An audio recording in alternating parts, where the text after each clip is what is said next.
frankly, we have multiple people resigning, right, from the State Department making precisely these types of accusations, that the Biden administration is corrupt, that arms manufacturers are very involved in all this, that nobody listens to the diplomats, to the experts, to the numerous reports that are given to the Biden administration as to what's actually unfolding in Gaza, how detrimental it is to American interests, first and foremost, and obviously to any, again, shreds of humanity left in all of us, as we're just sanctioning, enabling, and profiteering from the slaughter of babies and children, which that's not cheap sentimentalism. Let me just address that in case it crosses anybody's mind. It is not cheap sentimentalism to say there is something really wrong with all of us waking up every morning to the sight of dismembered babies and still having a conversation about that. Really, human empathy is a biological reaction that prevents us from destroying each other and like killing one another as species, right? This is why we have empathy. We are wired to have a response, a subconscious, very human, empathetic response to the slaughter of children, women, or vulnerable groups in general, because we know that our collective survival depends on us having certain limits. If we cross every single line, nobody's safe anymore. So if there is a rational explanation, and if people don't get that, I don't know how else to explain it. Because you study genocide correctly as part of your area of expertise. So part of what allows that to happen is the erosion of what you're saying is like a basic human instinct. But is that something that like you think about or study of like how, like what is the propaganda tools to like erode that? You know what I mean? It The seems dehumanization. really Well, this is a huge discussion, and I would love to have it in more depth. But because it's a question I thought about long and hard in my own work as well. The way I see genocide is very closely intertwined with nationalism, right? And when we focus on like national movements, the way I approach it, nationalism has two phases right from the outset. It would go all the way back to the 18th century, Western Europe, Eastern Europe, any region you may decide to focus on. It's a quest for popular representation, because at the time it was a radical ideal, right, against the dynastic networks that were ruling the world, and like everybody was the subject of some empire. So you have this quest for popular representation that was very progressive and radical at the time. At the same time, because the people start to matter for the very first time in human history, they're not just the subjects that are supposed to pay taxes, but their numbers may become an argument in order to claim sovereignty over land, which was a radical transition from empire to different types of political formation. So ironically or tragically so, when the people start to matter, when they become the nation, potential citizens, the question as to who are the people remains to be answered. And given that national homogeneity was nowhere to be found, all nation states and national communities are products of imagination more than anything else.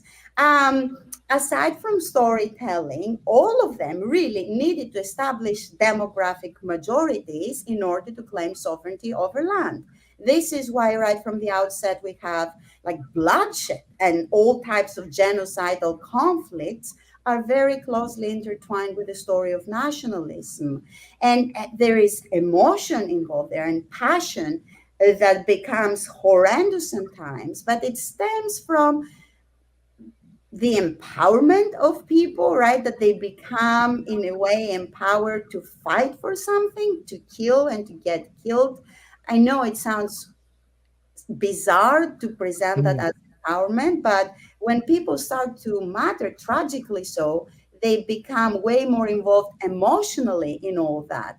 And quite frankly, Greek nationalism, right-wing Greek nationalism, and Zionism are very similar. So I'm very comfortable making that comparison, given that I have studied directly Greek nationalism in the context of the dissolution of empire.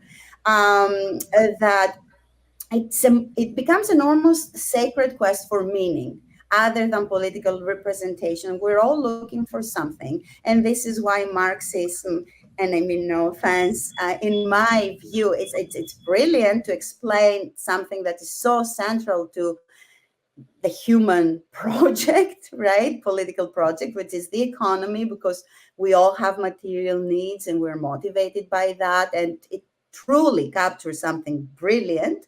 Um, Thereby, it's a durable school of thought, but it's not enough.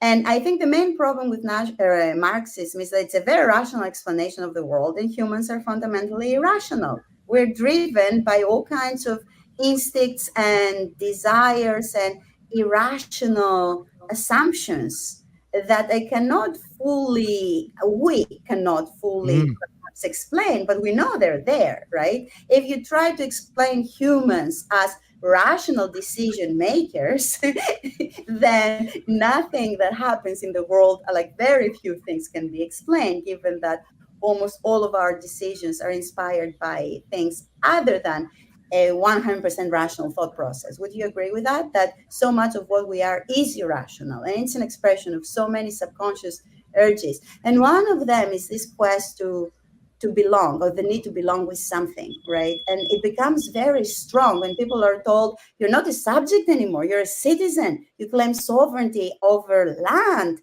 and this is your land, the land of your ancestors. It speaks to who you are as a person, as a member of a community, as a history of, like, hundreds of years of, or thousands of years, or if you're Greek, or, like, goes all the way back to biblical times, whatever. Right. Right? They both have that connection of, like, Yes, we used to be. Yeah.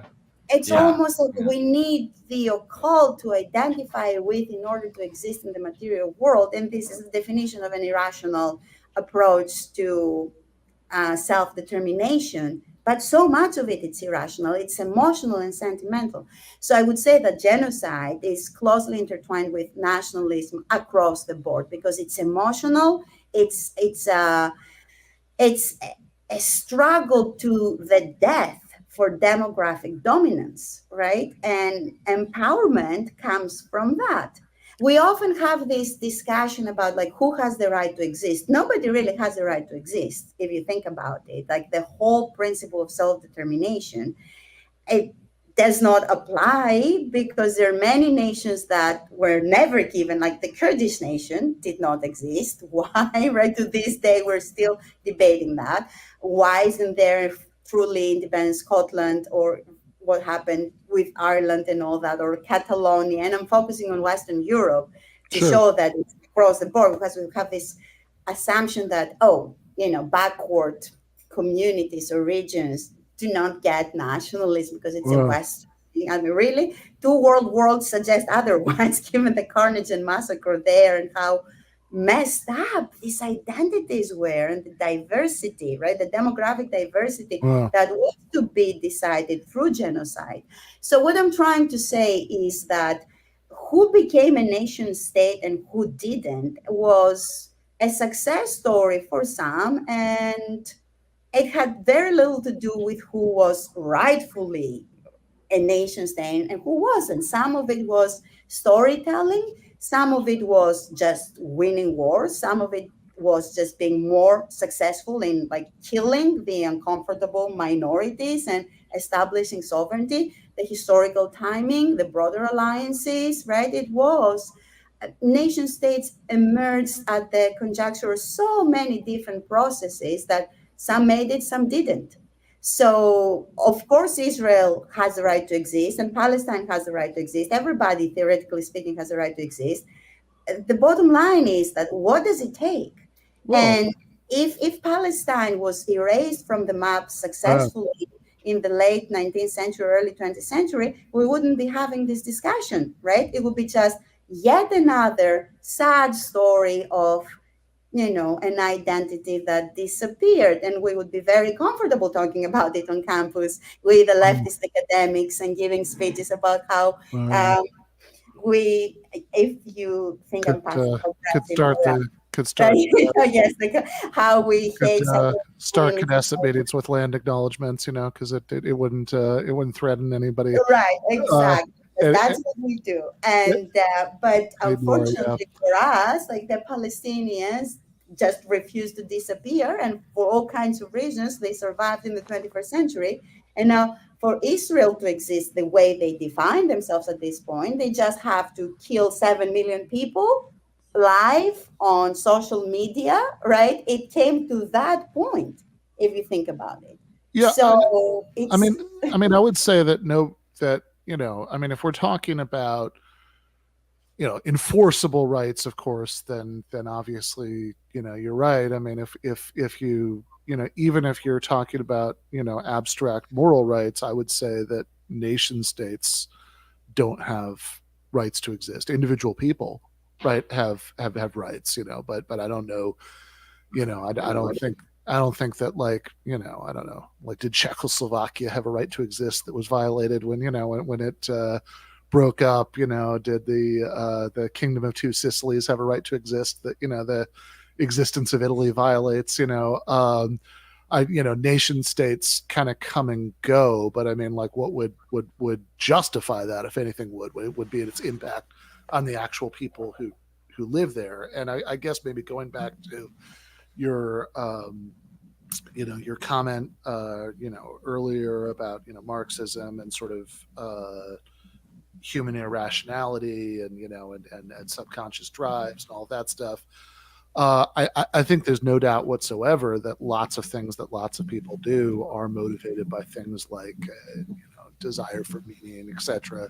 But if we're just sort of doing diagnosis, right, that's clearly true. But if when we start to become interested in the question of what to do about it, right, then I think that the then questions about material interests start becoming interesting again, because I will say, right, I mean, you've been very eloquently laying out all of the horrible things that like both, I think very accurately in both halves, right? You've been laying out both the sort of liberal revolutionary origins of nationalism and also all of the horrors that come downstream of nationalist projects. But then you think, okay, well, because nationalism does, fulfill this very, important need that a lot of people have, what else could? And it seems to me that historically, one of the few things that's ever given it any kind of run for its money has, in fact, often been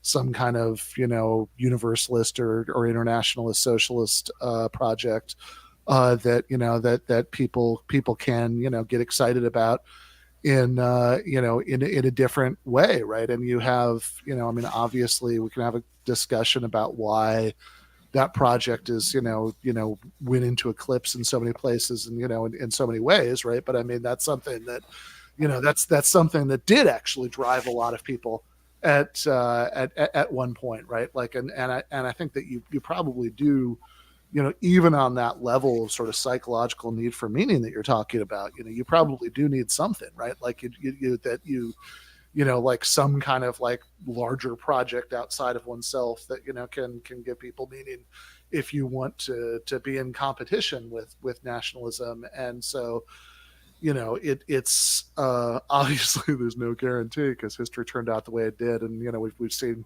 the horrible results and, Gaza and many, many other places around the world. But like, but it does seem to me that like having a sort of alternative sort of idealism that can plausibly be tied into people's material interests, if anything can get the job done, that would be it. I mean, if that can't, then that's a pretty dismal conclusion about, the sort of human future in general, right? Because I think sort of like vague liberal disapproval probably isn't going to fulfill the same emotional needs that nationalism does.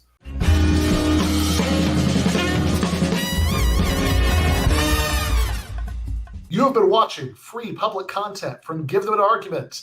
To access every single episode of the show, the main show on Monday nights, all of the streams, all of the debate breakdowns, all of the patron-exclusive post-games on Monday nights, all of the patron-exclusive bonus episodes every week, and much, much more, go to patreon.com/Ben Burgis. I cannot resist ending this with, don't be foolish.